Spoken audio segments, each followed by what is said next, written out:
Lena and Mark's marriage had reached its breaking point. Seeking a fresh start, Mark suggested a weekend away at the family's remote lakeside cabin. Lena reluctantly agreed, unaware of her husband's true intentions. Mark had no desire to rekindle their love. He wanted closure, a dark and permanent kind. But what neither anticipated was that the cabin held secrets of its own, and their plans would pale in comparison to the horrors waiting for them. The drive was quiet, except for the faint hum of the car engine and the occasional sigh from Lena. She stared out of the window, watching the thick forest blur by. Mark tried to break the silence. "It'll be good for us, Lena," he said, gripping the steering wheel. She didn't respond, her mind lingering on the tension that had consumed their marriage. In the trunk lay a carefully packed rope and a hunting knife, concealed beneath a pile of blankets. Mark's resolve hardened. He had no choice but to free himself from her suffocating presence. He'd already lost too much in this marriage. Lena, however, was not as oblivious as he thought. She had her own plans. Tucked in her suitcase was a small vial of rat poison, meant to ensure Mark wouldn't leave this cabin alive. The cabin stood by the edge of a still lake, its wooden exterior weathered by years of harsh winters. Lena stepped out of the car and felt an unsettling chill, though the sun still hung in the sky. The surrounding forest was eerily quiet, not even the sound of birds chirping. "This place hasn't changed," Lena muttered, more to herself than to Mark. Mark carried their bags inside, noting the musty smell that lingered. Something about the air felt heavier than he remembered. As they unpacked, Lena froze. A faint, low whisper echoed through the cabin. "Did you hear that?" she asked. "Hear what?" Mark replied, feigning indifference. Lena shook her head and dismissed it, though her unease remained. Dinner was tense, each silently calculating their next move. Mark suggested a walk by the lake, but Lena refused, claiming exhaustion. She wanted to slip the poison into his morning coffee, and Mark planned to strike after she fell asleep. That night, as they lay in bed, Lena awoke to a creaking sound. She turned her head to see a shadow move across the far wall. "Mark?" she whispered, but he was sound asleep beside her. The shadow stopped, and for a moment she thought her mind was playing tricks on her. Then she heard it. A faint, chilling whisper. "Get out!" Lena shot up, her heart pounding. She shook Mark awake. "Someone's in the cabin," she hissed. Mark groggily grabbed a flashlight and checked every room, but the cabin was empty. Yet, as he walked back to bed, he felt a cold breath on his neck. By morning, the tension between them had escalated. Mark poured himself coffee, his hand brushing against the knife hidden in his jacket pocket. Lena sat across from him, her eyes darting to the poison vial concealed in her apron. "I didn't sleep well," Mark said, taking a sip. "Maybe this place isn't as peaceful as you remember," Lena replied, her voice dripping with sarcasm. Before Mark could respond, the room seemed to shift. The sunlight streaming through the windows dimmed, and the faint whispering grew louder. Both of them froze. "What is that?" Lena asked, her voice trembling. The whispering grew clearer, the words dripping with malice. "Leave. You don't belong here. Blood.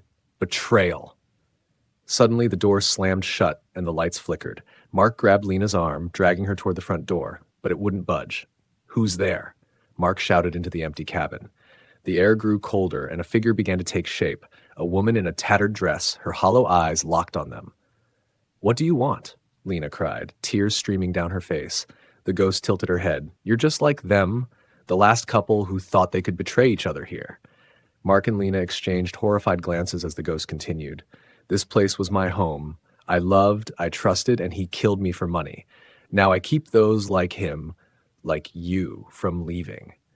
Mark felt the weight of his guilt crushing him. "It's her fault," he shouted, pointing at Lena. "She's been planning to kill me too." Lena gasped, her plan now exposed. "You hypocrite! You were going to kill me first!"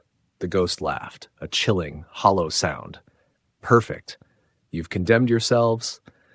The ghost raised a hand, and the cabin's walls began to bleed, dark red streaks seeping down to the floor. The whispers turned into screams. Mark and Lena's survival instincts kicked in.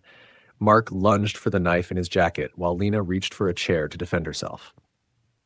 But as they fought, the ghost whispered again. "You can't kill each other. You're mine now." The door suddenly opened, and the cold night air poured in.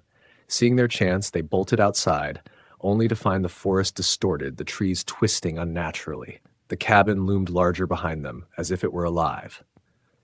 Lena tripped, and Mark hesitated before helping her.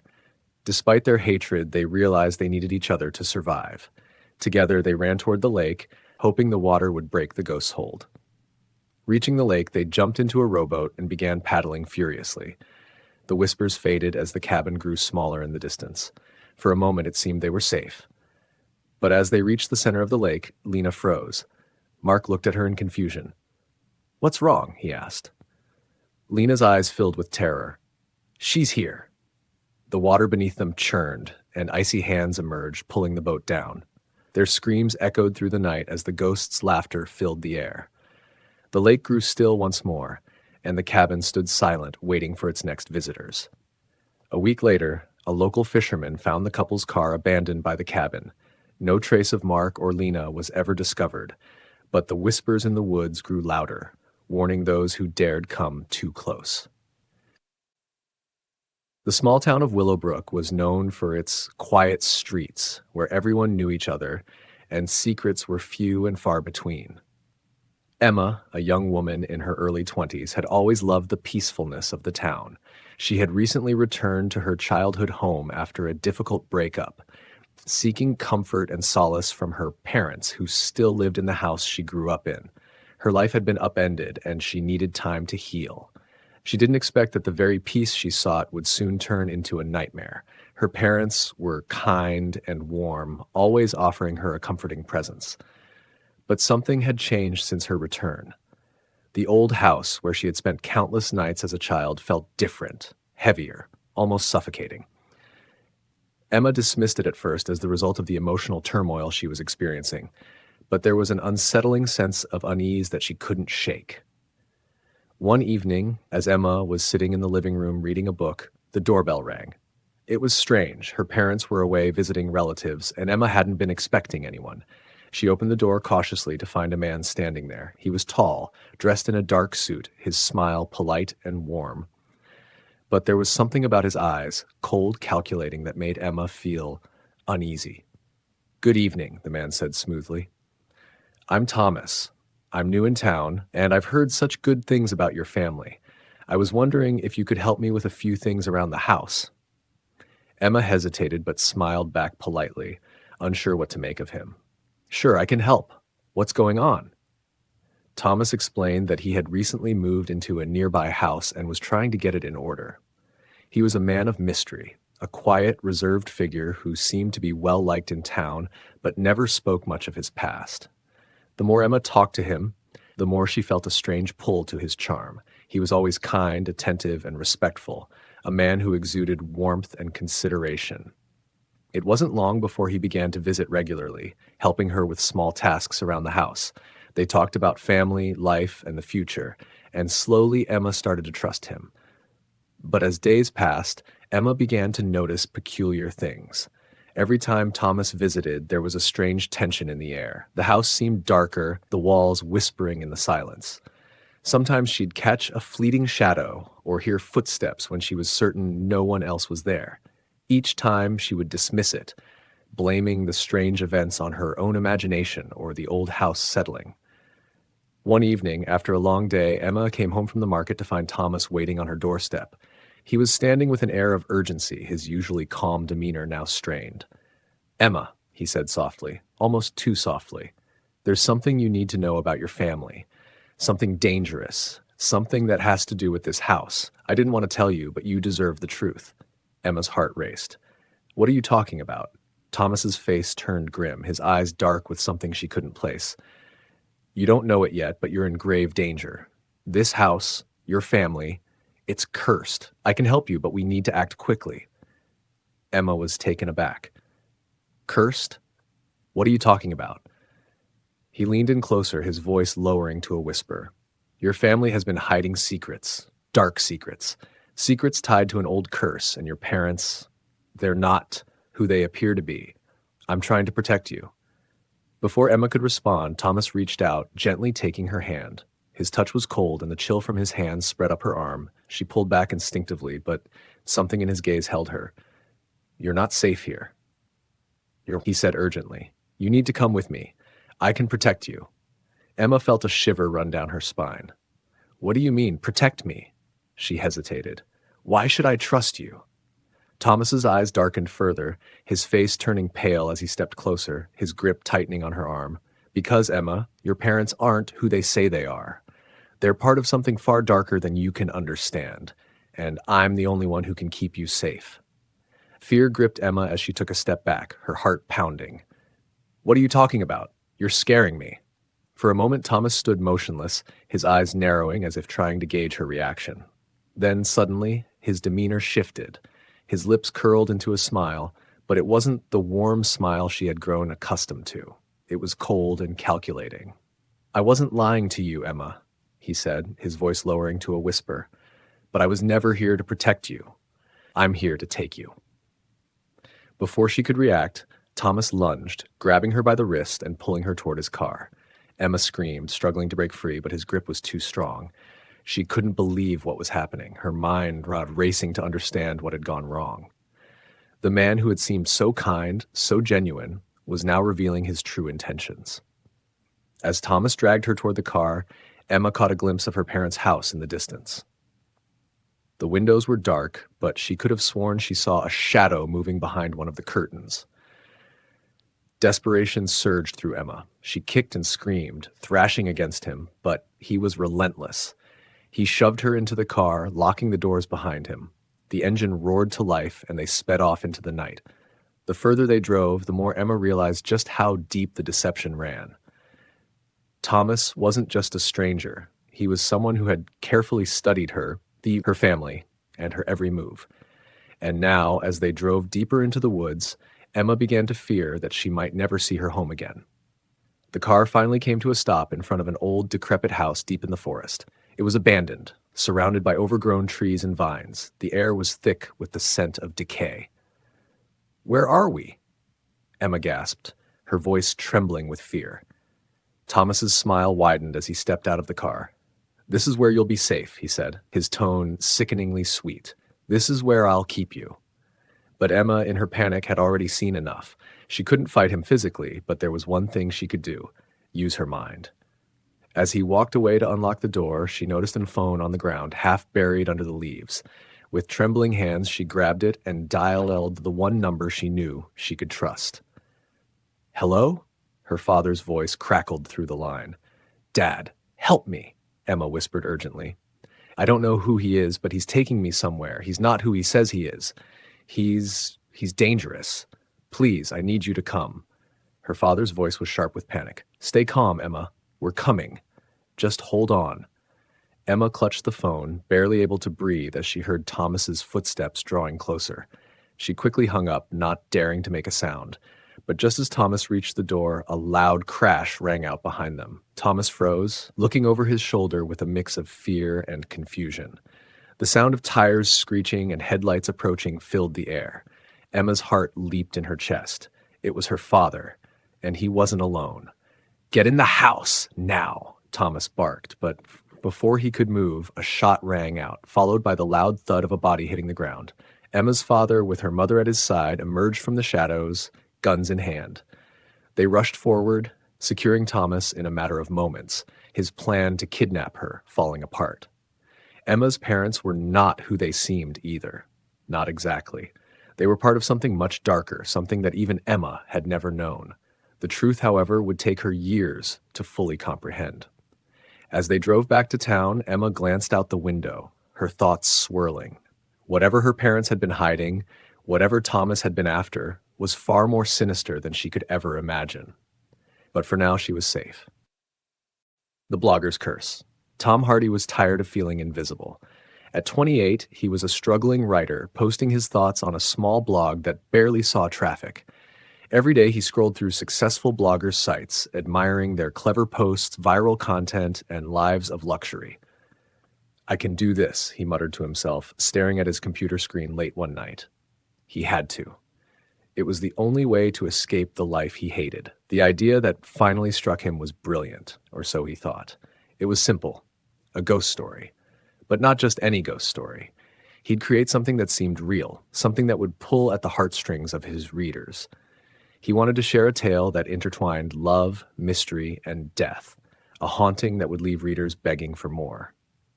Tom's inspiration came from an old forgotten house just outside of town. It was an eerie place, known only by word of mouth. People said it was cursed, but no one really knew why. It was the perfect setting for the love story he had in mind. Two souls bound together by death, separated by time, but yearning for reunion. He decided to take his girlfriend, Lucy, with him to the house. Lucy was his rock, his one support in a world full of failure. She didn't know about his secret desire to go viral, but she was always excited about his passion for writing. "You want to visit the old house? Are you sure?" she asked one evening as they sipped wine at their kitchen table.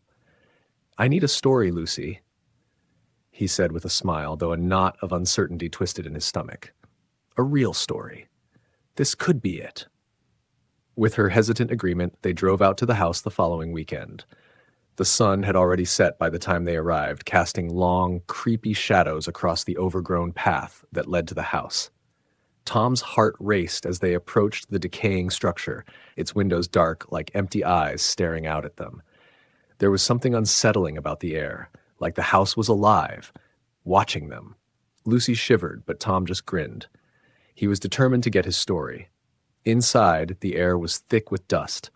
Old furniture was covered in white sheets, and the floorboards creaked under their feet. The only sound was the occasional flutter of a rat's tail skittering away. It was the kind of place that felt abandoned for decades, a relic of another time. Tom pulled out his phone and began recording, speaking into the camera as if the world was watching. "This is the old Davenport house, rumored to be haunted by the spirits of a couple who died tragically. Their love was so strong that even in death they couldn't part." Lucy wandered off into one of the rooms, her footsteps muffled by the layers of dust. She was already uneasy, her curiosity tempered by an instinctive fear. Tom barely noticed, so absorbed was he in his storytelling. The house seemed to hum with a strange energy. As Tom continued to narrate, a sudden cold breeze swept through the room. The lights flickered, and Tom stopped mid-sentence. He looked around, his heart thudding. "Lucy?" he called, his voice echoing. There was no answer. Panicking, he turned off the camera and went looking for her. He found her standing in a darkened corner of the house, her back to him. She was staring at something, her eyes wide, frozen in place. "Lucy, what's wrong?" he asked, rushing to her side. She didn't respond, just pointed a trembling finger at the far wall. There in the dim light was a painting. It depicted a woman in a white dress, her face a perfect blend of sadness and longing. But it wasn't just the painting that made Tom's blood run cold. It was the man beside her. He looked exactly like Tom, his face eerily familiar, his eyes locked in an eternal gaze with the woman. "That's me," Tom whispered, stepping closer to the painting. "How could?" Suddenly, the temperature dropped and a voice, soft and distant, whispered through the room. "Find her." Lucy's grip tightened on his arm. "Tom, we need to leave. This isn't right." But Tom couldn't move. His eyes were fixed on the painting, his mind racing. Find her. Who was this woman? Why did she look like she was waiting for him? Was this some twisted coincidence, or was it something more? A loud crash echoed through the house, followed by a long, drawn-out groan. The walls seemed to breathe as if they were alive, and Tom's heart pounded harder with every second. He turned to run, but the door slammed shut before he could reach it. Then there was a light, a soft glow, flickering in the distance. Tom's curiosity drove him forward despite Lucy's desperate pleas to escape. The light led him to a dusty old staircase that spiraled downward. He reached the bottom where the glow intensified, revealing a small room bathed in an otherworldly hue. In the center of the room, a faded photograph sat on a table, its edges curled with age. Tom's fingers trembled as he picked it up. It was a photo of the same woman in the painting, only this time she wasn't alone. Beside her stood a man, his face a perfect match for Tom's. "Find her. You must find her." The voice returned, clearer now, more urgent. Lucy was at the top of the stairs, her eyes wide with terror. "Tom, please, let's go!" Tom dropped the photo, but before he could turn to leave, he felt a cold hand grip his shoulder. Spinning around, he saw her, the woman from the painting. Her face was pale, her eyes hollow, and her mouth moved in silent words. She reached out to him, her fingers ghostly and translucent. Tom stepped back, his breath catching in his throat. Who are you? What do you want from me? The woman's lips parted, but instead of a voice, there was a rush of cold air, and Tom felt a weight pressed down on his chest. His vision blurred as he struggled to breathe. It was as though the house itself was alive, wrapping its fingers around his very soul.